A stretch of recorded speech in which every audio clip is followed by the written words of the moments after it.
Okay, good afternoon, everybody. It's day 4 of Gateway X, the NMRA virtual convention. And it's Wednesday, which means it's hump day. And we're over the hump. I hope everybody enjoyed the recorded programs we had for you this morning, some interesting clinics from the past. But now we're getting into the afternoon live stream, which will take us up to the roundtable discussion later. Our first guest is Dave Burman, who, if you were watching the recorded streams, you may have seen him in movies such as Against the Greens Part 1 and 2. And he's back to give us some more information about modeling the grain industry. Specifically, this time he's going to talk about milling, distilling, storage, and other types of things. So, Dave, if you want to get set and take it away and share your screen, we'll get this clinic underway. Okay, let me grab an application window and hit share. And then give you the slides big. Well, here I am again. It seems like if you've been watching the first two, this is a lot like the Star Wars trilogy. Maybe not quite as interesting or exciting with as much action, but we'll see what we can do for you. When I started doing these, it got big quick because the more great data I found, the more interesting things that came up. It went from being an hour clinic to being the ones you've seen and the one you're going to see today. And I've branched out into covered hoppers and into certain grain districts. So I've got a lot of things going on. Give you the picture on the front is from Chicago, actually, and it kind of sets it up because we have major storage, we have a mill, we have boats, we have a little bit of everything going on there for getting grain from the farm to the people who are going to consume the products that are made, and has a great slits ad on the end of this building. So why are we doing this? Well, this is a graphic from the BNSF, and if you watch number 1, you saw me hold up a box of Cheerios and a bottle of Spotted Cow, Wisconsin, where I'm from. Probably best effort at making wonderful beer. They make a lot of beer here, and you can see it in the state because we consume a lot of it too.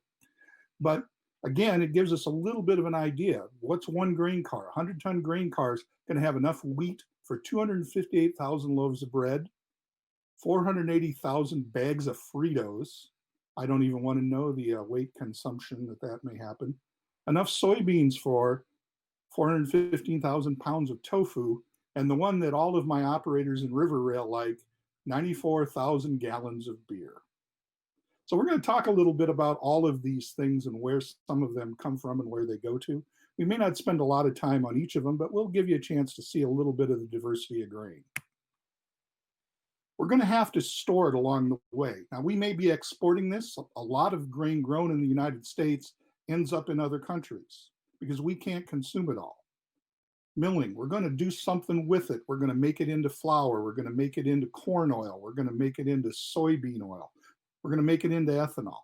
Distilling, making it for alcohols that we use in fuel or biodiesel. And actually, one and the other are not always both the same, but they use some of the similar products. And then I say distilling for brews. Not only beer, but whiskey and a lot of different alcohols come out of grain. And then shipping to the end consumer. We're not going to spend a lot of time on that today because it just gets a little bit too long. It starts locally at the cooperative process. These are a variety of the cooperatives that I know of. There's a million of them. AGP, you'll see cars with that logo showing up in the model railroad process. CHS, Cenex Harvest States here in the Midwest is a big one. The double circle, the red and the blue co-op. Farmland Industries started out doing something as simple as just milling grain in one farm in Wisconsin and became a worldwide conglomerate. They don't use the double circle co-op as much anymore, and they've kind of peeled back a little bit, but they're still. And then in Canada, the Saskatchewan Wheat Pool. So the cooperative process means that the farmers have a way to pool their resources. They can buy product, they can have local storage, in this case, a local grain elevator, or earlier on, when we didn't have as much storage, even something as simple as farmers FDA, the Farmers Grain and USDA, FGA programs would put these up outside of town so they'd have someplace to store all the grain that they were producing. As they grew more, it got bigger. Elevators got bigger. And now we've got bigger, larger storage facilities. So the co-ops are probably the first piece of the puzzle, but they've got to sell it to people. They got to get it out there. The cooperative process means that somebody like Cenex Harvest Estates has ways to export it. This is Superior, Wisconsin, just across the bay, if you will, from Duluth, Minnesota. You thought that Duluth, Minnesota, all they ever did in that area was iron ore. They ship a ton of grain out of those ports. And this is the Cenex Harvest Estates elevator. Before they were cooperative owned, they were railroad owned. The Great Northern had an elevator here. And various other railroads had ways of getting grain onto boats to get it through the seaways, to get it out to the East Coast, get it out to the consumer. So co-ops are a really important piece of the puzzle. But the grain companies that buy as well are a very important piece of the puzzle. We talked about farmland becoming a grain exporter, CHS, but a lot of these are end product producers. ADM, Bunge Corporation, Cargill is huge. And we'll talk about Cargill. We'll talk about all these a little bit. Louis Dreyfus Corporation out of Louisiana, shipping grain down the Mississippi River and other places. Tate and Lyle, you may not recognize unless you know about A.E. Staley. You might have a Staley car or a tank car on your railroad. Tate and Lyle, that's one of the things that Staley has actually become a wholly owned subsidiary of Tate and Lyle Industries. And these people basically build the larger elevators. They're looking for a way, they're milling. ADM does a ton of flour milling. They produce everything from flaxseed oils. They do all kinds of oils. They do ethanols. They mill flour. They produce corn oil. They produce corn meal, corn starch, pretty much anything that you can do with grain. ADM has a piece of. Cargill, similar ways. Cargill has also moved into doing more, including actually producing beef using a byproduct from the ethanol process, which we'll talk about a little bit. And then the processors. Obviously, all that grain has to go somewhere. If you had breakfast this morning, you might have had a General Mills, Kellogg's, or Post product, maybe Quaker Oats for oatmeal. ConAgra produces all kinds of different product out of pasta. Obviously, I put a couple of brewers on there, Miller Coors and Anheuser-Busch, because I'm a modern guy. I have to use the modern terms. But all of these people use grain. And then one that you may not have heard of, Ardent Mills is one of the largest flour millers in the world. They have mills all over the place. And then obviously animal feed, Ralston Purina. I could talk about a variety of things. This particular mill has since been torn down. This is at the end of the Hiawatha Avenue Milling District in Minneapolis.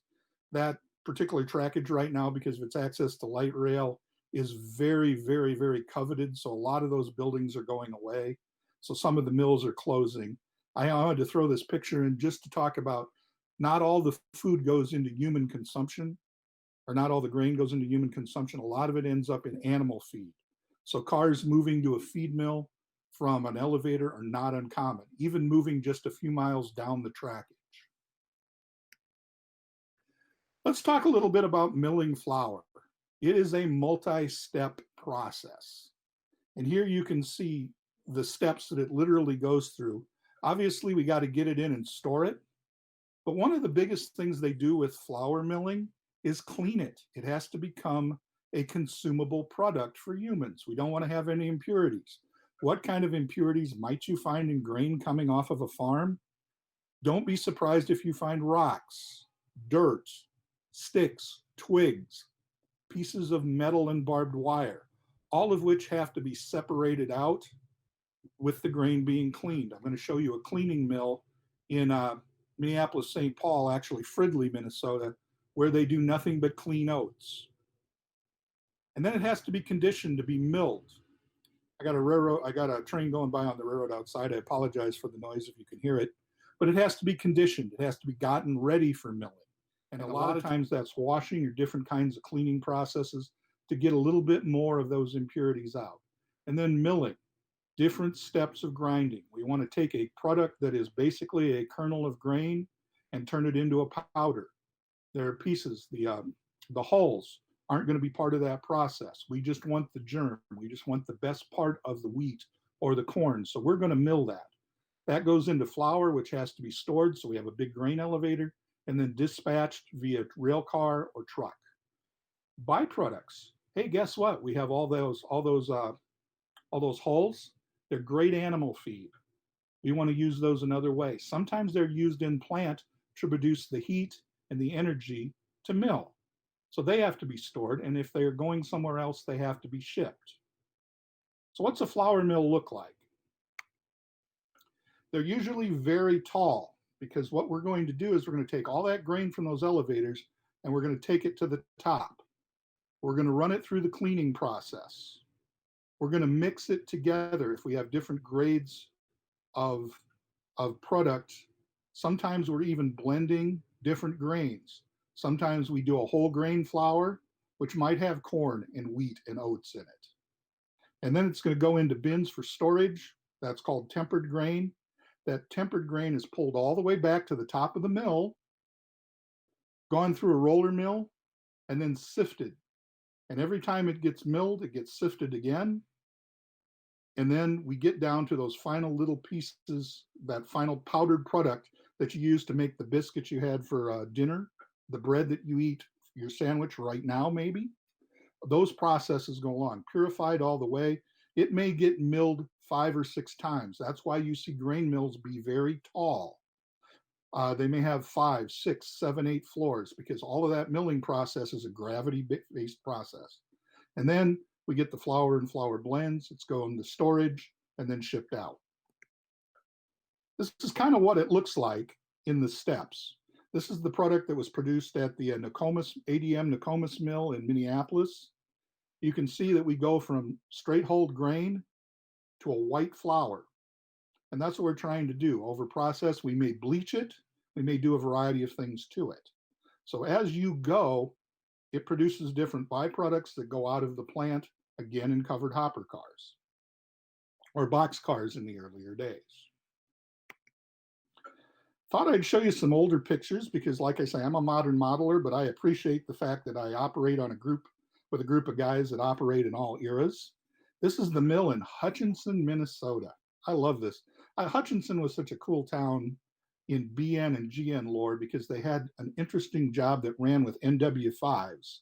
And if you know anything about EMD diesels, NW5s are kind of an oddball. And so they probably didn't run in this era, but it's something to do. See a variety of cars in there. You'll notice that there are some older reefers. Reefers act as insulated cars. A lot of times they would use reefers on backhaul to haul flour because they were generally kept very clean and they're insulated so they would keep the product at a reasonable temperature. I know for a fact that up at Golden Loaf Milling up in Wabasha, they still ship occasionally in insulated box cars and insulated reefer type cars. It's a way to do it. They also use some of the newer airflow covered hoppers. The Frisco car may have been grain coming in and it may be byproduct going out. Those of you who have CC Crow buildings on your layout, this is the Minden Flour Mill in Minden, Nevada. This is a very much available building. They're hard to come by because I don't think CC Crow has cast in a long time. But you could get both the bins and the really, really nice flour mill structure, the brick structure. Kind of a neat building. Smaller mill would work very, very well on a smaller layout or in a smaller town. These things were everywhere before we centralized all of that. Every town probably had one of these because everybody who was baking in town needed flour. So flour mills were a very common thing into the steam era, even into the transition era. You'd find flour mills in a lot of places. There used to be one in my old hometown of Waterloo, Iowa. It went away gradually, and now that flour is probably bought in from the Twin Cities or somewhere in the Midwest. Those of you who have seen the movie Footloose know this one. This is the Lehigh, Utah roller mill. Kevin Bacon danced his way across the warehouse here, allegedly. But again, just a small town mill. Probably wouldn't take very many cars, but in a smaller railroad, you don't have to have a lot of cars to make good operations. So it's a very typical structure, a little bit of a tall structure. Again, it had some storage on the other side, lots of good billboard art here. And then one of the biggies in the Twin Cities, I modeled the modern day Twin Cities. And it used to be known as the flour milling capital of the world. We don't mill nearly as much flour there. We still do, but this was the Washburn A mill, and some of the older cars that you see there. There's some Chicago, Milwaukee, and St. Paul's. It was served by the Milwaukee, as I recollect. This structure is noted especially as part of the Mill City Museum complex in the Twin Cities, I believe. And if you ever get a chance to get into the Twin Cities, the Mill City Museum is a wealth of information and wonderful stuff for model railroaders. I strongly encourage taking the tour because you'll learn a lot about how grain is processed, milled. There's all kinds of things. It's a great place to take your kids. They'll have fun as well. Again, I talked a little bit about the ADM Nokomis mill. This mill was just closed by ADM. ADM is consolidating their operations down in Illinois. They have a mega mill down there, and they're going to produce product for everything. But Nokomis is an interesting thing because it sits in the middle of what was called the Hiawatha Milling District. And I'll be talking about that later tonight when we talk about modeling from the prototype, and specifically these buildings and how they were worked by the railroad. But again, it's a very typical flour mill, very tall, looks a lot like the Walthers flour mill because you've got the stories, you've got all the dust collection process. This thing has literally been added to so many times, the buildings are just kind of cobbled together. There's even something that looks like a pike stuff building over here on the far right-hand side. So there's all kinds of stuff in here. They had cars on both sides of this building all the time, served by the Minnesota Commercial. Before that, the CP, the Sioux Line, and back into the Milwaukee days. Just literally a block away, the old Atkinson Mill, now owned by ADM. This one is still in operation. As you can see, it's very, very, very tall. And if you look up on top, they've added all the dust collection equipment. All of that dust is valuable. It does get shipped out. They use it in a variety of products, animal feed especially, because it doesn't have to be quite so pure. This is a piece that is on my railroad, and I put this in because this is one of those interesting structures that'll give you interplant moves. And this is actually intertown moves because General Mills used to use this elevator exclusively for processing, cleaning grain. They didn't do a lot of milling here, but they did it mainly for cleaning and getting it ready to go, and then they would ship the grain to their various mills around the country.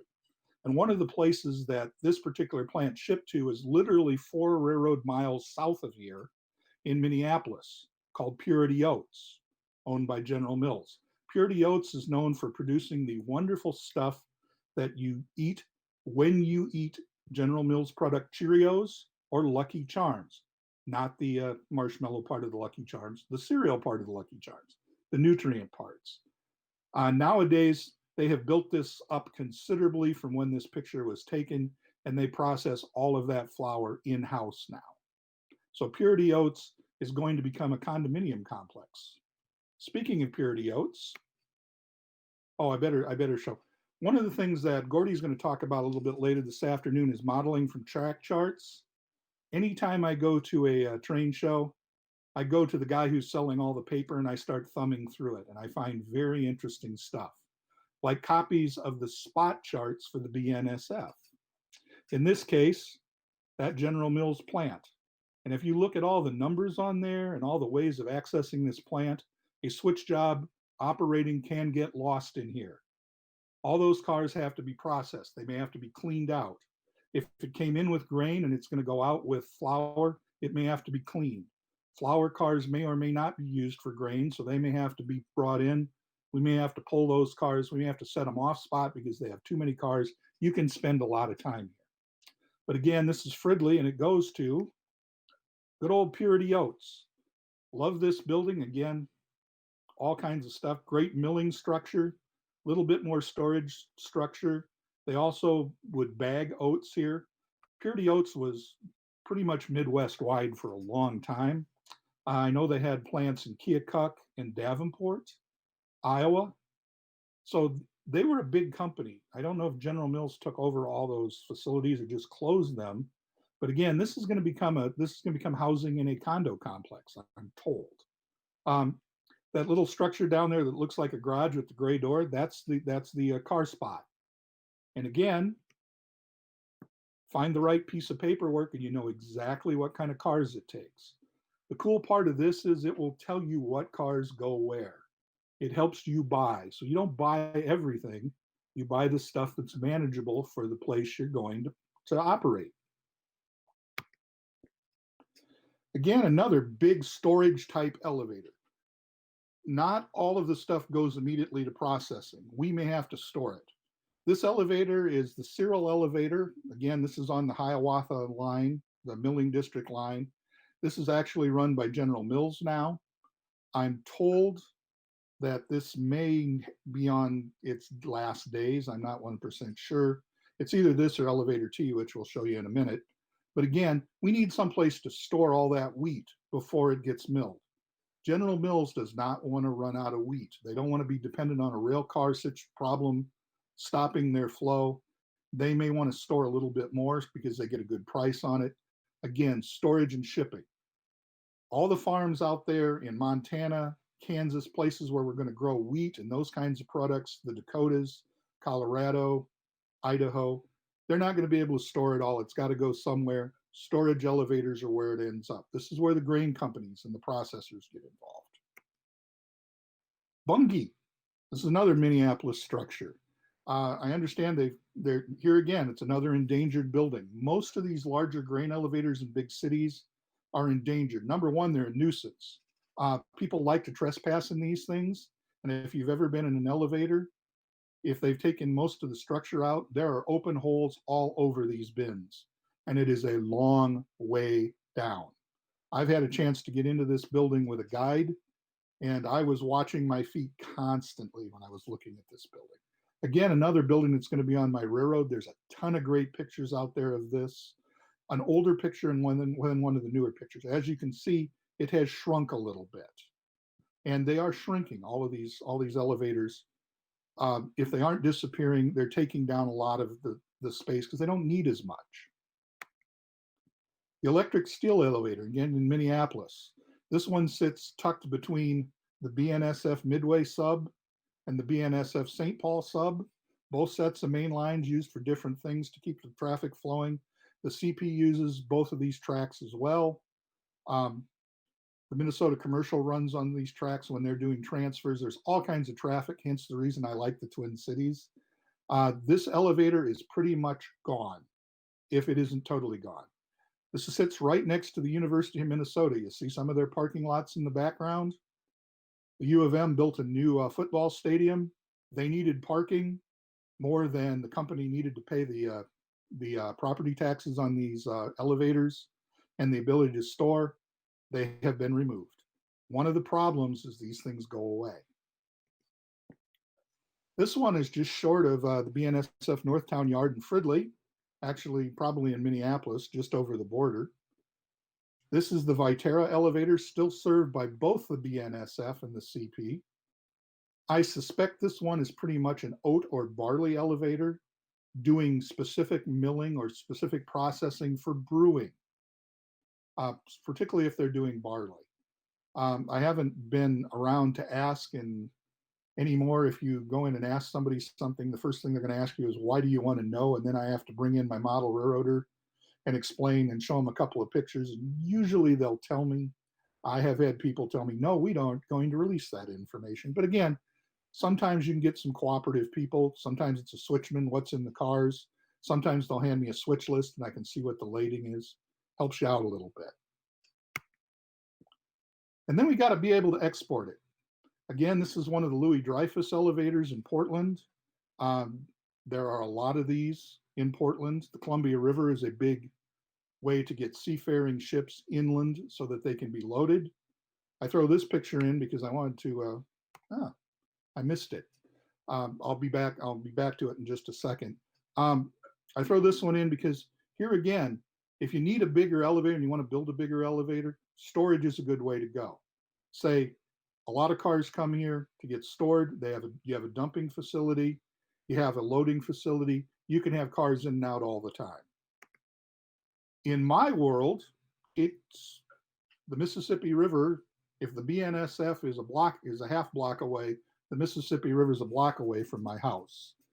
Rest assured, my house is built up on enough of a hill that if it floods my house, St. Louis is going to be under a lot of water. At any rate, a lot of grain goes from the railroad to the barges because they can bring in 10 cars, 12 cars, 20 cars, fill up a barge and get it down the river. Doesn't always go down the river on rail cars, but a lot of it goes to the river on rail cars. Here we have an ADM facility. The tan colored conveyor coming over is from their rail dump facility. You can kind of see a little bit of that. ADM has a facility, or CHS has a facility here. The old GTA logo, Grain Traders Association, that's now a CHS company, so it's fading off the elevator on the outside. All the great gingerbread for conveyors and dust collection, great to model. Stuff that's pretty available, and if you can't get it from Walthers, you can probably get it from the 3D printer folks. Again, a little bit picture of that CHS elevator loading a large freighter type ship. This one's going to go out in Superior, probably into Michigan, probably all the way over to the St. Lawrence Seaway and then out. It may go up to Buffalo, which is now the reigning flour miller capital of the world, I'm told. And this is my Louis Dreyfus picture. I thought this was a little closer to the other one. This is another one. When we went to the Portland convention, if you went to the train show, you had to catch a light rail. And I worked as part of the train show staff at that time. So I was riding the light rail anytime I wanted to come into the convention. And I kept seeing this elevator. And one day I walked across the street and all I could see was the elevator and a few train cars. When I walked across the street, I saw, wow, this is really cool, because this is probably the tightest curve I have ever seen anywhere, to the point that the railroad shoves the cars in. I don't know if they have an engine that can get around the outside of this loading loop. It's pretty intense. So they use a track mobile to load these cars. They dump them. They either go into storage or right onto the ship. And then there is the big. If you've ever been to Hutchinson, Kansas, it is the storage elevator capital of the world. They have laid claim to the largest grain elevator in the world. And that's the long one in the back. But there are plenty of whoppers here, all of which at one time were rail served, pretty much still are in a lot of cases. There's a lot of ways to get into this. I know the BNSF's in here. I know the Santa Fe's in here. Wouldn't surprise me if the UP wasn't in here somewhere. And this is that monster elevator. It's called Farmland B. DeBruce Grain had it. I don't know who currently owns it. This one had a pretty healthy grain explosion in the head house. If you took a close look at I believe it's Against the Grain 2, there's a picture of this elevator with a very large hole in the side. Grain explodes if you don't handle the dust and if you don't get it out of the way. Pretty scary stuff. Another shot of that elevator, this time with some rail cars in it. So let's talk about distilling and ethanol. Ethanol is an interesting product in the fact that we are going to use corn, and we've been using corn for alcohol for years. Ask anybody who moonshines. Basically, all we're going to have to do is get it warm enough, get a little bit of liquid in it, and start it to ferment. We may have to mill it a little bit to break it up. Some of the corn now is very, very hard. So they do a little bit of milling. They warm it up, put some liquid in it, and put it in tanks and let it ferment. Now, when it ferments, it makes all kinds of interesting products. One of the biggest byproducts is CO2. A lot of that's trucked off, but I have seen CO2 tank cars in ethanol plants. As a matter of fact, there are some plants that actually use the CO2 as their major product, and the ethanol is a byproduct, actually. So again, we're going to ferment it. We're going to distill it so we get it as pure as possible. Then we're going to go ahead and clean it up. We'll definitely play a little bit and denature it. Denaturing is when we add something to it so you can't drink it or render it consumable. Usually they put a little bit of unleaded gas. So sometimes you'll see tank cars full of gas flowing in. There are other ways of denaturing. I'm familiar with the unleaded gas thing because that's where a lot of it's going to go. They sieve it out to get rid of any of the impurities. Then it's stored, tank cars to market. Goes to a refinery, goes to a tank farm, goes to anybody who's going to get it to the consumer to put in their cars or for whatever you might use the ethanol for. But the interesting part of this is byproduct, because once you've distilled that grain and taken the liquid off, there's an end product called distiller's grains. We're going to talk about those, but we also make things like corn distiller's oil. A lot of that goes into animal feed, but that is the precursor for biodiesel. And they actually blend it with old French fry grease. And then there's some fascinating stuff out there on actually making biodiesel where they go out and they go to all the restaurants, McDonald's, Burger King, and they pick up the older grease, and that's part of the process for making biodiesel. I have seen it hauled in tank cars. Oftentimes you'll see that come in, and it generally has an interesting odor. So this is a pretty typical ethanol plant. Looks a lot like the one you might get from Walthers. Again, you've got storage, you've got grain storage. The corn comes in this plant out of covered hoppers. A lot of ethanol plants get their grain from a local area, so there's a ton of grain trucks as well. Those kinds of things are put in there. You may have noticed a line of containers sitting towards the front, red K-line containers. Guess what they're putting in those? Dried distiller's grain to ship for cattle feeding overseas, because distiller's grain is a little bit lighter than regular grain. And they're putting regular grain in containers too, but they can only put those in 20 foot. The 40-foot containers can hold a little bit more of the distiller's grains. You have the stills. This picture doesn't show the stills particularly well. So we've got our milling space. It goes back. We add water. We may have some extra storage in here. We add the water in here. The distilling area is back here. Storage back here. You'll notice there's a lot of steam coming off. The distilling process, not only all that liquid eventually comes off, the water comes off. That's how you purify the alcohol. They're almost always steamy. If you're in the winter, sometimes you can't even see the plant. Here's a little bit better, showing the stills, grain storage.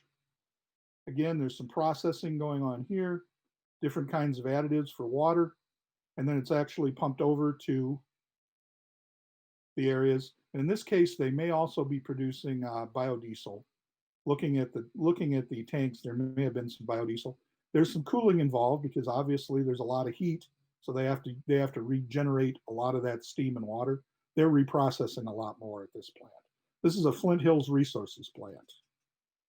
If you know Flint Hills Resources, the Koch brothers, Koch Industries, that's one of their companies. And every time I tell people, and they show me their 4x8 railroad with the loop, and they say, well, it's not real prototypical. Welcome to prototypical. This is the Louis Dreyfus biodiesel plant in Grand Junction, Iowa. That is a 4x8 loop. Now it has the same kind of pieces, the generation and the blending, the stills, those kinds of things, the things that they would need to blend. They load a ton of tank cars here. They probably even produce a little bit of soy diesel along the way because I see some covered hoppers in the mix. But again, small town Iowa has a lot of these, small town Wisconsin. Transport, you gotta love the folks that are making those nice 50-foot tank cars for us in the modern day. But those of you who model transition or even back into the steam, Staley transported ethanol with 40-foot tank cars. They made a lot of it. They made corn oils.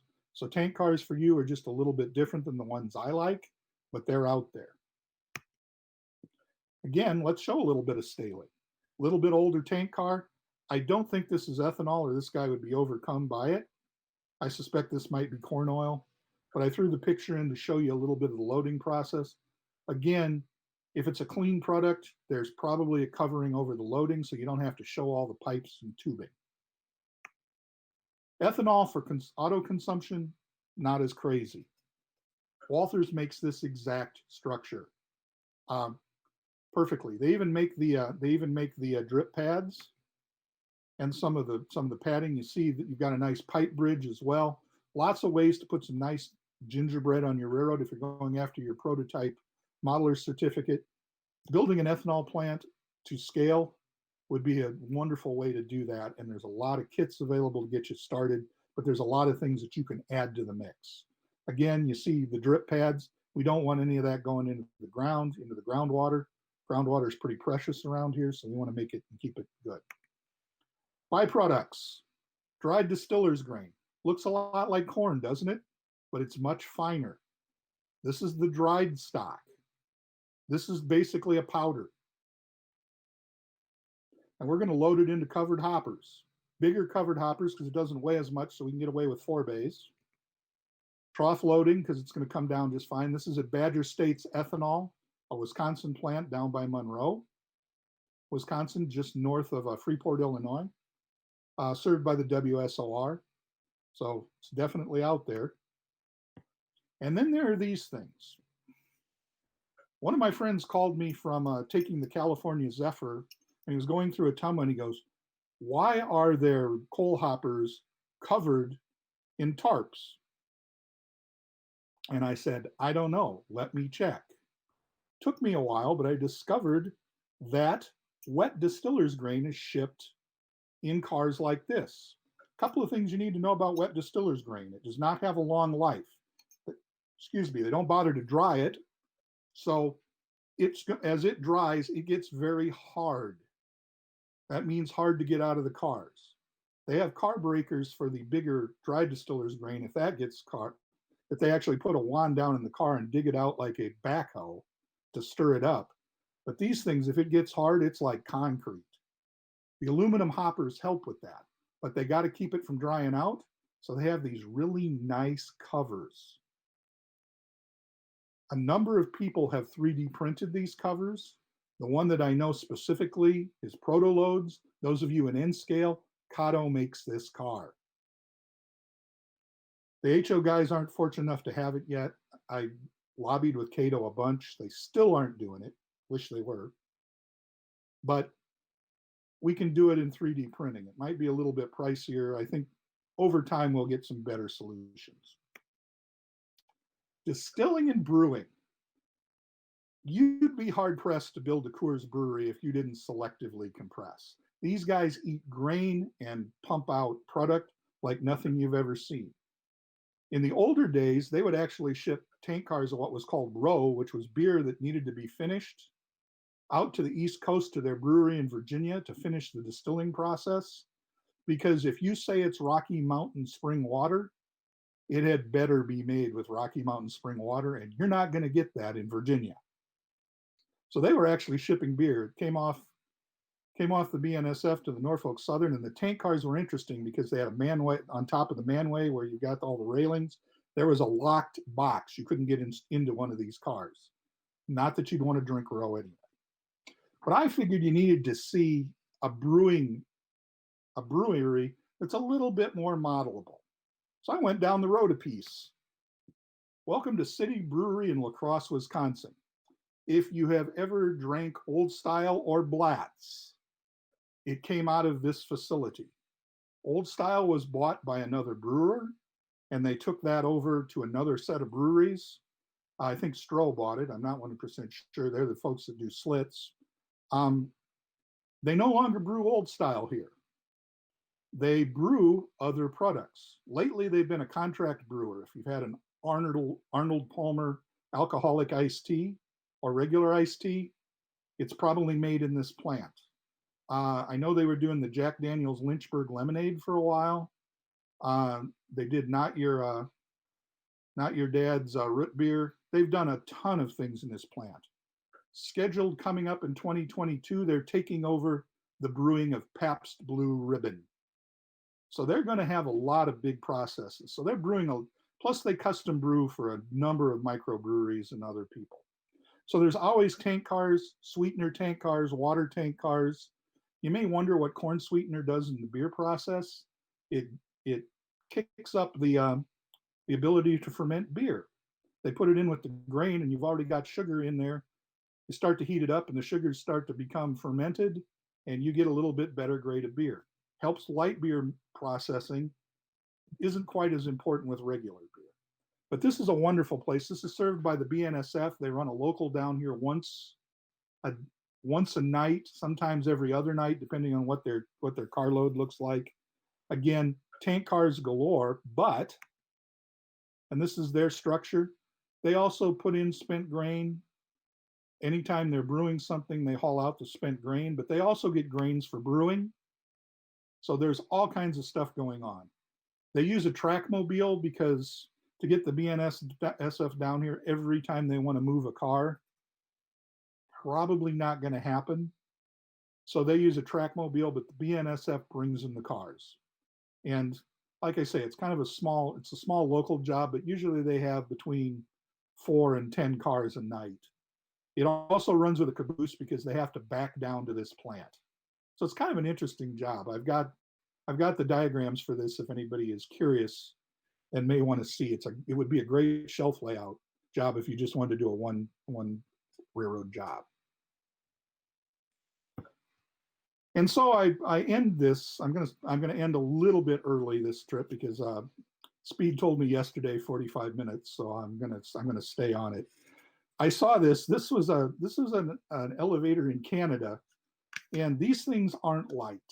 These storage elevators are huge, and if you don't build them on great soil, bad things happen. They start to sink, and when they start to sink, those nice little columns, they start to crack, and that's why you'll see a lot of cracks that get patched. I've seen a lot of patchwork elevators. I showed you a couple of them. I know Cyril's had some. So each of these elevators is unique in their own way. So if you're modeling a location, do a little bit of an internet search. That's what I do.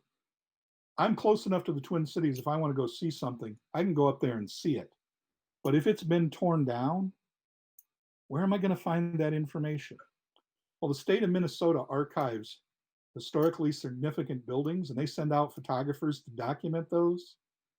The Minnesota Historical Society, the state of Minnesota, the Minnesota Department of Agriculture, I'm sure your state does exactly the same things. The Minnesota State Department of Agriculture has an elevator guide with pictures of every elevator in the state. I put a link to some of the Minnesota grain dealers stuff in the NMRA site on the Facebook page. I think it's probably in a couple of other places as well. So if you're looking for various things, internet search, Google is your best friend. When people ask me questions and I don't have a direct answer, I start hunting. And I start searching Google, and I'll try 3 or 4 ways. When I was searching Hutchinson, I didn't intend to use that flour mill for a presentation when I was looking at the old Hutch job with the NW5s, but here it comes. Save the picture. You're going to use that someday, or you may use it for modeling. Again, there's all kinds of research out there.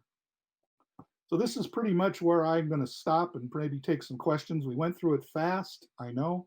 Apologize for that, but if you have questions, I'll spell my email address if you want to talk to me a little bit more. It is David, D-A-V-I-D-L Burman, B-U-R-M-A-N @gmail.com. All that David L. Burman is all one word. I'm more than happy to answer questions. If I have a resource that you may want to find, I can tell you where to get it, or where you might find some additional information. There's all kinds of stuff out there on ethanol. There's some wonderful videos on ethanol and biodiesel that the state of Wisconsin has produced via their DNR group. So there's all kinds of stuff out there if you know where to look. So I'm going to go ahead and stop sharing and see if we have some questions. Thanks very much, Dave. A great presentation once again. Just a comment, that last picture you put up of the elevator tilted, that there is online an article and a bunch of photographs of that. They actually righted that thing, and it's back in service. So it was just a soil failure. It slumped and it tilted, and then they managed to figure out what the problem was and jack it up and get it back in service. So it's amazing what they could do. Uh, a couple questions from our chat. How did they clean the cars? Was it on site or were they sent back somewhere else to be cleaned, then brought back on site? Well, ironically, today a lot of the cleaning is about basically putting a hose in it and washing it down. But if you need a little bit more purity, they actually put people in those cars and steam clean it. I was watching a Dirty Jobs episode about someone who went into tank cars and cleaned asphalt and tar out of them so they could be used to haul more pure petroleum. And so somebody's going down in that car with breathing apparatus. They try to stay out of the cars when they have grain in them, because if you know anything about grain, if you get into it, it may look solid on the top, but if you get down in it, there's no way to get you out of there but empty the bin. And lots of people lose their lives in grain bin accidents. It's a very, very scary thing. So that's why you see around all the newer elevators, they have fall protection. You're 12, 15 feet up on a rail car, you're going to fall to the ground, you're going to break something. But if you get into that car, they need to be able to get you out. And I was just watching a video where they literally had somebody in the car up to their midriff. Their belly button was covered, and they actually put some of those shovels, like the early getting the grain out of the car, they put it down, and then they took all the grain around them and then pulled them out. It's a pretty daunting process. So they do a lot of cleaning, particularly of cars that are susceptible to contamination. Sometimes you'll see covered hoppers going by that say "do not enter," fumar, fumigated.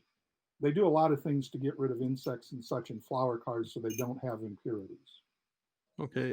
In a typical milling operation, would the mill just be milling, say, wheat or oats, or would there be a combination of the two? Or No, a lot of the mills did a variety of things, and every time they would change, or they may have separate mills that did certain things.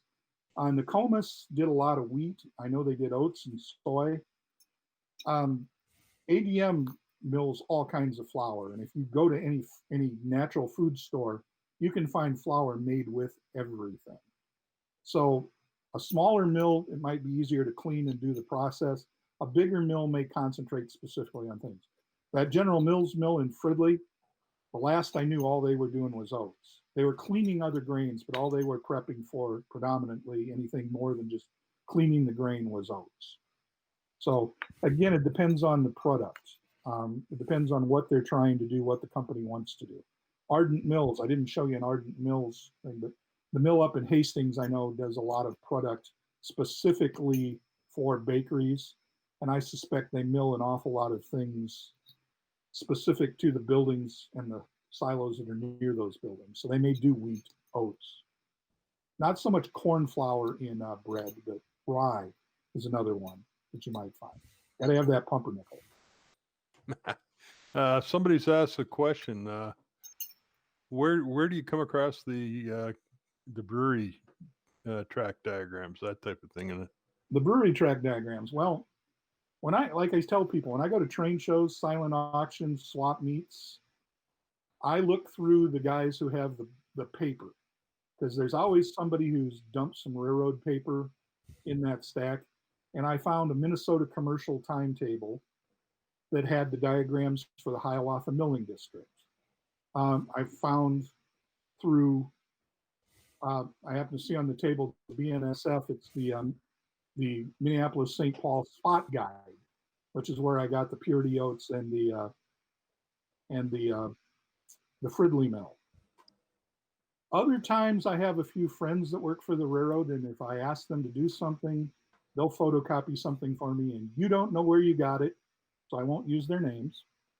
But every now and then I can get those kinds of things. I've got some pieces from the CP. I'm working on a UP project, a little bit of a UP branch that runs along the Minneapolis, or the St. Paul yard, the CP St. Paul yard. They have a small yard, and then they have something called the barge line. A model railroader has worked that job, and so I'm going to pump him for information and see if I can do some quid pro quo and give him something that he can use for ore modeling or something like that. But you just kind of have to dig, and model railroaders collect things. So sometimes the guys in your operating group, one of my operating guys worked for the Milwaukee Road as a train master and ran. He has a beautiful model railroad. If you go to riverrail.com, river rail, all one word, 2 R's in the middle, and look at Steve Brudlos's Milwaukee Road, modeled down to the nth degree. And when I wanted to know about the Wabasha, the Golden Loaf flour mill, you may have seen white Golden Loaf cars. He worked it. He has it modeled down to the windows in the right locations. He can tell you everything about working it. If you get a model railroader that's also a real railroader, sometimes it's hard to get them to talk, but once they start, if they're willing to be recorded, open the recorder and let them go. You'll get a ton of information. Okay. You mentioned a lot of the large storage elevators are cutting back in size. What is the reason for their cutting in size? Just the efficiencies and moving the product out now, or? Yeah, efficiencies in moving the product out, a lot more processing closer to the end user. One of the strange things about Cheerios is they make Cheerios out on the West Coast, so they're looking at milling out there. So they're building elevators in different places. Again, I just saw down in the Phoenix, Arizona area, Bay State Milling, which has a huge facility here in Winona, just across the river where I work, but they have a facility in Glendale or Avondale, I think it's on the west side of Phoenix. They just built a large slip form elevator for more grain storage because they're getting a lot of people interested again in flours locally. They're baking a lot more product in the Arizona, California, New Mexico markets. So they're producing more. So it's not completely terrible. A lot of these older elevators are probably just, their time has passed, their value for in-town real estate. Everybody wants to be close to downtown and in that cool area. That's what's happening in the Twin Cities. They want to be there. Or the cost of maintaining them is just too high. So I suspect they're getting built out on the periphery, more modern facilities. Metal has replaced concrete as the bin of choice in a lot of cases, at least on the farms and in the smaller elevators in towns. So a lot of it's going other places, I think. Yeah. And one final quick question: these larger mills, round the clock railroad switching on them? The Minnesota Commercial and the Milwaukee, according to my Milwaukee source, ship twice a day, work twice a day. With the mill districts, Nokomis closing, I'm guessing they may only get shipping once a day. Now I'd have to check with the Minnesota Commercial sources I have to see what they're up to. But a lot of these mills were shipped twice. I suspect the Washburn mill, some of the bigger mills in Minneapolis may have had shift change milling. So they may have been worked twice, maybe even 3 times a day. Obviously, you have to maintain, you have to clean, you have to do things. So they may have been off at times. But I know at least in the case of along the Hiawatha district, the Milwaukee switched twice a day, and for a while, I think the commercial did too. Okay.